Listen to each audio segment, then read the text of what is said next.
Luis Álvarez Gascón, él es ingeniero aeronáutico, director general de GMV, vicepresidente del Foro de Empresas Innovadoras, también de la Asociación de Empresas de Electrónica AMETIC. Buenas tardes y gracias por acompañarnos. Gracias a vosotros. Bueno, en 2008 escuchábamos mucho eso de es necesaria la refundación del capitalismo. Aquí en España hay una reclamación casi eterna que es la de cambiar el modelo productivo y todo eso mientras escuchamos que llega la nueva economía, la automatización, etcétera, etcétera. ¿Estamos preparados para lo que llega? Bueno, pues está muy bien esa introducción porque efectivamente yo hace tiempo que no escucho ese cambio del modelo productivo. Me da la impresión de que en el debate político este asunto está ocupando un segundo plano frente a otros temas que todos tenemos en la cabeza. Estamos en puertas de la campaña electoral y podemos apostar a ver cuántos titulares generan los telediarios este asunto de la transformación digital y la revolución industrial. Ojalá fueran más de los que yo espero. O sea, entiende que en el debate político no se está acentuando correctamente cuáles son las prioridades del país, al menos en el frente económico, laboral. Seguramente no sintonizo los canales adecuados, pero yo no lo estoy viendo en la intensidad que creo que debería ocurrir. España no ocupa el lugar que le interesaría ocupar en el terreno de la innovación y la digitalización. Según algunos rankings que elabora la Unión Europea, en innovación seríamos un país, digamos, moderadamente innovador, por debajo de la media. En digitalización seríamos probablemente el 10º en una escala de 28.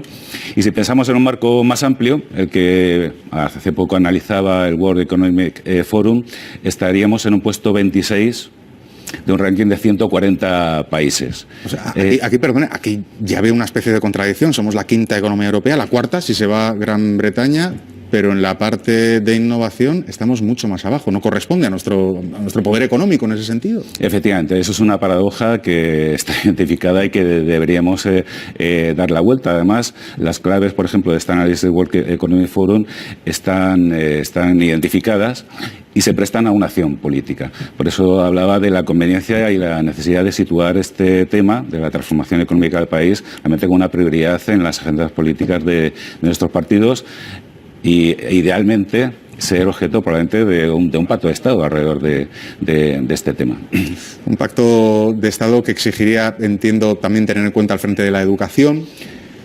Claramente es un ingrediente de ese pacto de la educación, la innovación, el emprendimiento. ¿Hacia dónde tendría que ir? Imaginemos, vamos a imaginarnos, Luis, que hay un comité de expertos, que eso también está muy de moda en nuestro país, sí, y te preguntan a ti, oye, ¿cuáles son los 3 o 4 frentes donde deberíamos meter mano legislativa ya para no perder ese tren? ¿Qué les dirías? Yo he apuntado rápidamente 3, el eje del talento, el eje de la innovación y el eje del emprendimiento. Vale, son grandes palabras. Sí. ¿Cómo se traducen en realidad? Te pongo otro ejemplo. Siempre escuchamos mucho en campañas, además, los emprendedores, la emprendeduría es muy importante, estamos todos con los emprendedores, pero da la sensación de que consideramos que un autónomo es un emprendedor. Quizás el señor que vendía lechugas en 1960 era un emprendedor también. Sí. Entonces, ¿cómo llevamos a tierra esos conceptos que suenan tan bien?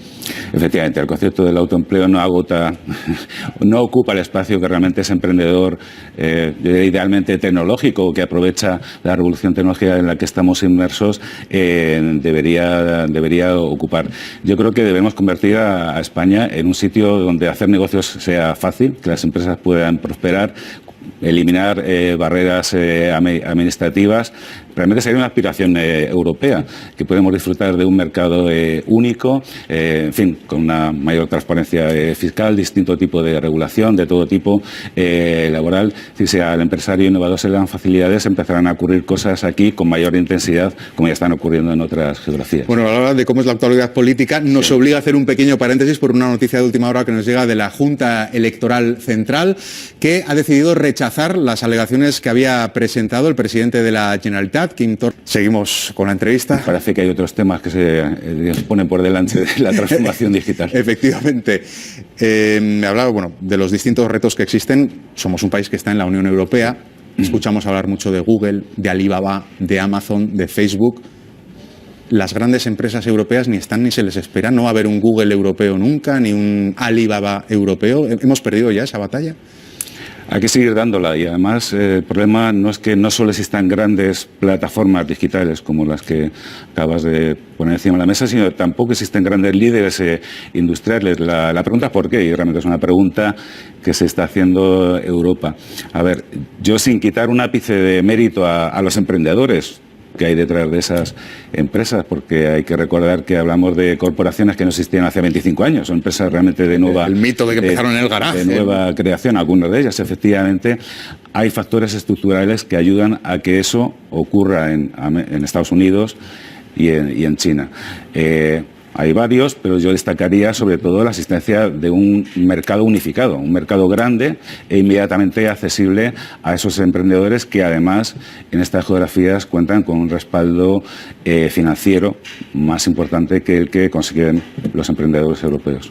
También nos preocupa qué es lo que va a ocurrir con la automatización. Se dice que especialmente va a afectar mucho a sectores como la hostelería, el transporte. Uno piensa en el caso de España y dice, jolín, justo toca los músculos económicos de nuestro país. ¿Qué podemos hacer? Ciertamente. Me da la sensación que estoy haciéndole todo el rato la misma pregunta. Está bien, bueno, tiene muchos ángulos. Ahí el tema de luego daría para más que para esta entrevista. Efectivamente, España es un país de servicios, pero en eso no somos muy diferentes a la mayor parte de las economías desarrolladas, que son economías terciarizadas. Y efectivamente el fenómeno de automatización no va a afectar solo a las fábricas. Es decir, siempre pensamos en el robot que está desplazando al operario en la fábrica. Afecta de manera importante también a los sectores de servicios, por cierto, no solo de la hostelería, sino también al sector financiero. En despacho de abogados estamos viendo como algunas tareas cada vez se automatizan más gracias a la inteligencia artificial. La OCDE hizo recientemente un análisis que ponía de manifiesto que había en torno a un 10 o un 12% de los puestos de trabajo, ese 12% aplica probablemente a España, y hasta un 37%, un 12% que se veían fuertemente amenazados y un 37% que necesariamente tendrían que tener una importante evolución. Yo creo que tenemos que pensar en términos de esa evolución del puesto de trabajo más que en su desaparición, y esto trae al primer plano la necesidad de dotar a nuestra fuerza de trabajo de las adecuadas habilidades digitales. En un terreno en el que España no brilla es precisamente en la formación de sus empleados. Hay prácticamente la mitad de trabajadores en nuestro país que no tienen las habilidades digitales básicas. Y cuando alguien se plantea, ¿no?, cómo le puede afectar todo esto, hace poco oía alguien haciendo una reflexión y es: si estás en tu puesto de trabajo haciendo algo rutinario y te aburres, probablemente mañana te sustituirá una máquina. A ver, creo que esa reflexión igual 8 de cada 10 espectadores pueden sentirse identificados. Bueno, espero que no que no se aburran, pero da una idea del tipo de actividades que realmente pueden venir a ser desarrolladas por una máquina. No de hoy para mañana.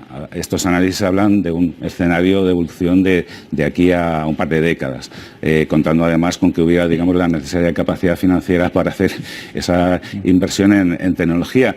Pero en todo caso yo creo que la lectura es clara. Hay que apostar por la formación continua y probablemente la capacidad para reinventarse profesionalmente y crecer a lo largo de la vida laboral. ¿Hay algún sector en el que España parta con ventaja competitiva para afrontar esa revolución? Es decir, mira, podríamos fijarnos en estos 2 o 3 frentes que aquí más o menos sí podemos codearnos con la élite. Yo antes que pensar en sectores, pensaría en factores de competitividad. El factor de competitividad que está poniendo en valor la revolución digital es el conocimiento. De manera que la primera apuesta que debería hacer el país sería por ese conocimiento, esa capacidad de innovación, el apoyo al emprendimiento. Si apostamos por esto, empezarán a ocurrir en nuestro país cosas que estamos viendo ocurrir en otras geografías. Pero dicho esto, España tiene que hacer una apuesta clara por el sector industrial. Debería hacer esa apuesta porque es un sector que genera empleo más robusto, digamos, en cuanto a su capacidad de superar la crisis, con mayor capacidad exportadora y con puestos de trabajo mejor remunerados.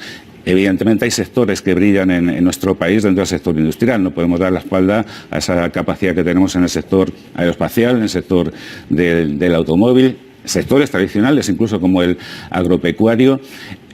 Lógicamente el sector digital tiene que estar dentro de esa agenda como un agente habilitador de todos los demás.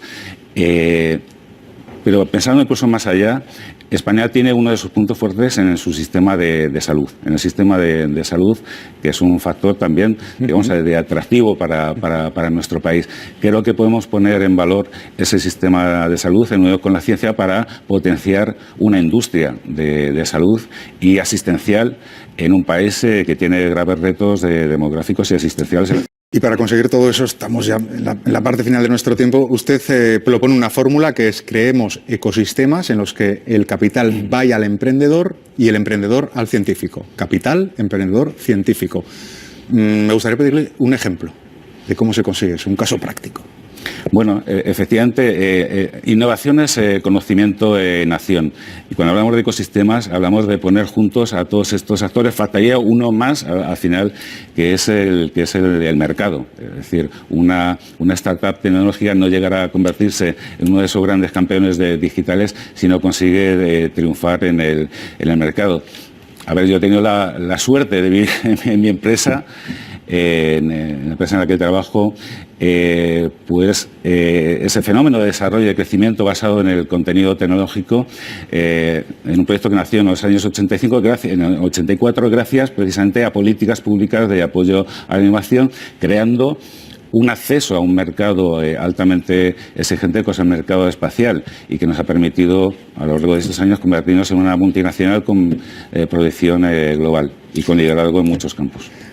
Usted es ingeniero aeronáutico. Tengo que preguntarle por Boeing. Decían varios expertos que el problema es que ha habido un cambio de software y hardware y que no se ha invertido el tiempo suficiente en formación. ¿Entiende que ese puede ser el problema? Y sobre todo, resulta muy extraño que un sector tan serio como ese haya pasado eso por alto. Bueno, el asunto está bajo investigación y precisamente como estoy en el sector no... La prudencia. Voy a ser prudente, no voy a pronunciar sobre el fondo del tema. Efectivamente, algunas de esas informaciones llaman bastante la atención, no casan. Luego estamos ante un fenómeno, una situación que lamentamos todos, pero que no debe hacernos olvidar que el transporte aéreo es probablemente uno de los más seguros del mundo. Luis Álvarez Gascón, director general de GMV y muchas otras entidades. Muchas gracias por haber venido a la Gracias a 24 horas.